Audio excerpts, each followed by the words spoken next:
थी, आपको कैसा लगा? मैं प्रोफेसर डॉक्टर विवेक गुप्ता हूँ, सीनियर कार्डियोलॉजिस्ट हूँ दिल्ली अपोलो हॉस्पिटल में। आज जो हमने जो बहुत ही सुंदर संवाद देखे, द्रौपदी, महाभारत, कृष्ण भगवान, ये तीनों ऐसे जुड़े हुए हैं जिसके बारे में इसकी आख्या करना बहुत ही मुश्किल है। मैं डॉक्टर हूँ लेकिन मैं जुड़ा हुआ हूँ धर्म से। भगवान कृष्ण को बहुत दिल से मानता हूँ। वो हमारे विष्णु जी के 12वें अवतार थे, नहीं सॉरी 8वें अवतार थे अगर हम उसको माने। और उनके समय ही एक छोटा सा कथा देखिए, कृष्ण भगवान ने जो उनका 137 साल का जन्म था, वो अलग अलग जगह बिताया। पैदा हुए मथुरा में, फिर वृंदावन गए, फिर द्वारकाधीश गए, फिर महाभारत हुआ।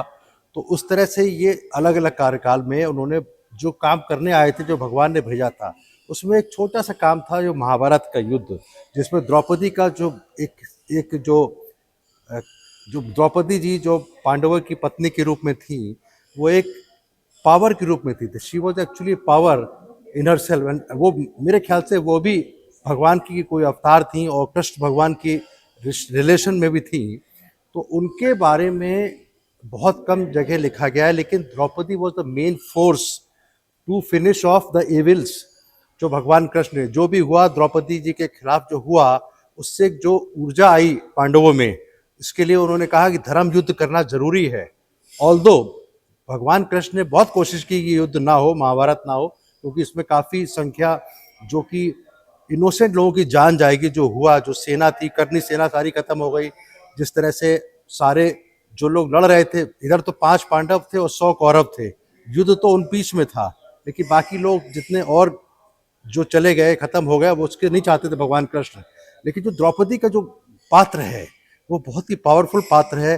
खास करके जब उनके केश खींचे गए और भगवान कृष्ण ने साड़ी का जो दिया वो खत्म होते नहीं हो गया, वो सब जो दुर्योधन ने जो कुकर्म किए उसके, और जो उन्होंने कहा कि जो जब कहा कि मेरे केश खोले रहेंगे, जो भीम ने प्रतिज्ञा ली जब तक कि मैं दुर्योधन को खत्म नहीं कर दूंगा।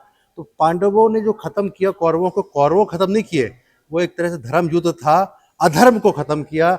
जिससे कि इसीलिए भगवान कृष्ण का अवतार हुआ था, विष्णु भगवान ने भेजा था। तो जो जो बहुत अधर्म की एक लिमिट हो चुकी है, उसको खत्म करने के लिए दिया। तो द्रौपदी का संवाद जो हुआ, जो इनका पात्र था, उसको बहुत ही अच्छी तरीके से आज जो प्ले में दिखाया गया, मैं उसकी बधाई देना चाहता हूं जिन्होंने, ऑर्गेनाइजर्स ने, जो द्रौपदी ट्रस्ट है। Thank you very much. इस तरह के और प्लेज होने चाहिए जिससे कि और हमारे भारत के युवा लोग और जुड़े और पुरानी बातें, जो पुराना तो नहीं कहेंगे लेकिन जो हमारा रिलीजन है उस पर और विश्वास करें। Thank you very much. मैं डॉक्टर विवेक गुप्ता हूँ, अपोलो हॉस्पिटल दिल्ली में सीनियर कार्डियोलॉजिस्ट।